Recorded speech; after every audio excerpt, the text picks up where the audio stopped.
Hey guys, so um, I'm making a video of kind of what it's like to work as a part timer at UPS. Maybe some people are getting hired to be a preloader, which they usually put on their ad. Preloader, unloader. Um, uh, Basically, that is always in the morning. So if you're working in the morning, this is most likely kind of what you'll be doing, and it's not always the same. I'm sure that at bigger facilities, it's different. um, this facility that I worked at was fairly small. The population here is 40,000, so it's nothing major, nothing big, but I enjoyed my time working there. I worked there for 2 years, and the reason I got the job was for the tuition reimbursement, which is super nice.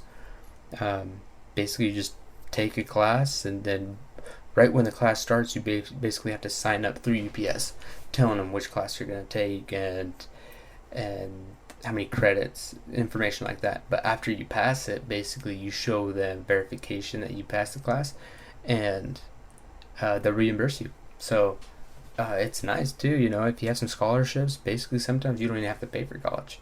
Um, I don't remember how much they were paying, and I'm sure there's a limit, but it definitely helps out if you're a student. And this shift that I was doing was in the morning, so it was like working maybe 5 to about 9:30 in the morning. At times, you could start up pretty early. I think the earliest we started was like 2:30 or 3. In December for holidays and stuff, it gets intense. It gets pretty intense, but it's fast paced, so the time flies by. The people there make it great. Um, like I said, the tuition reimbursement makes it good. The benefits after a year make it good.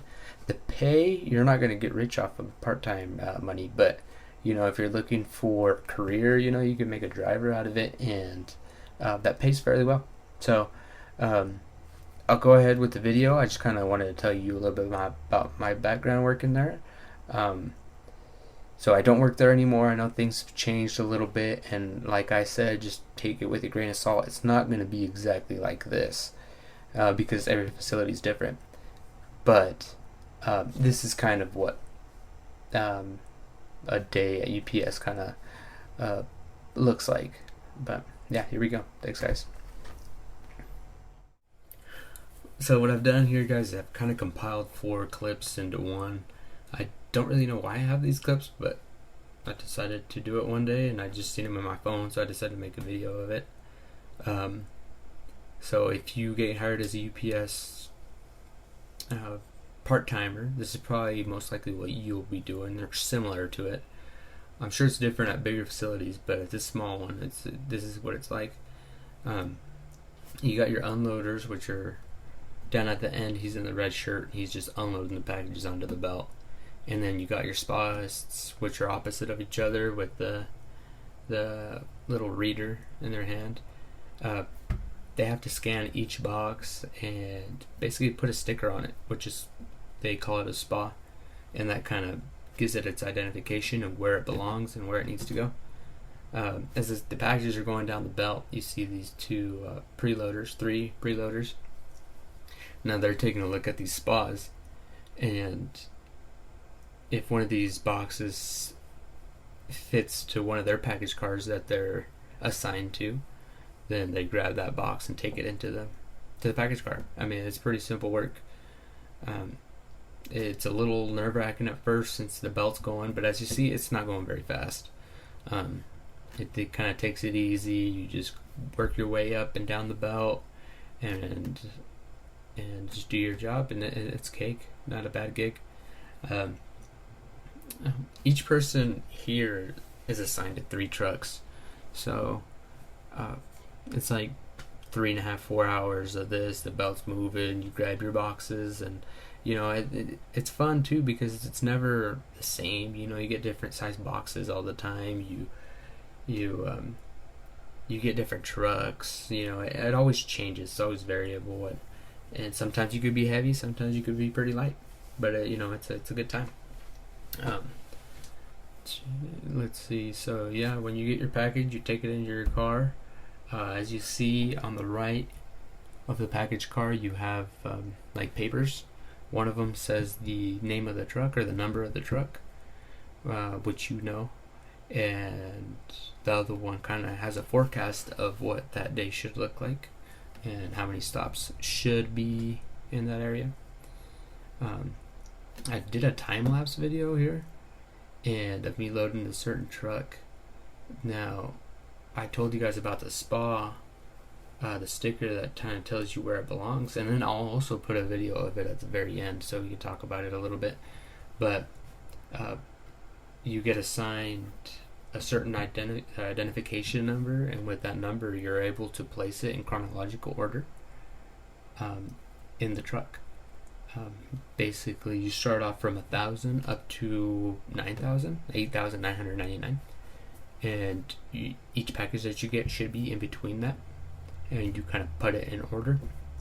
And it gets kind of tough in some trucks since they're pretty heavy. Heavy meaning by a lot of volume in there, and you got to find their homes, kind of structure it well in there so it's not a mess for when the driver gets to it. I mean, if it's a mess, it's going to take them a long time to finish, sometimes maybe not even finish. So your job is just to make the driver's job easy and make sure that the packages are all in the same car, in the correct car.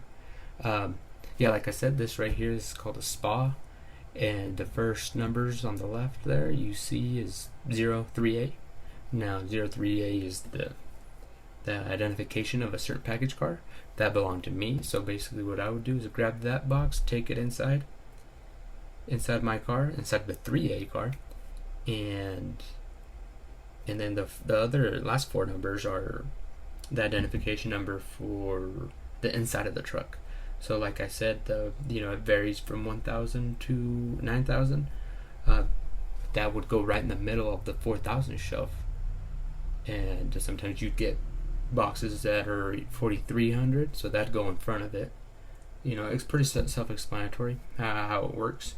The whole shelving is kind of confusing at first, but it's easy to get a grasp of it, and I'm sure if any of you guys are looking for that job, you'd get the hang of it, no problem. I enjoyed my time there. You get free tuition assistance up to a certain amount the first day you start working, so it's not like you have to wait. Kind of like you also get like health benefits, but you have to wait a year.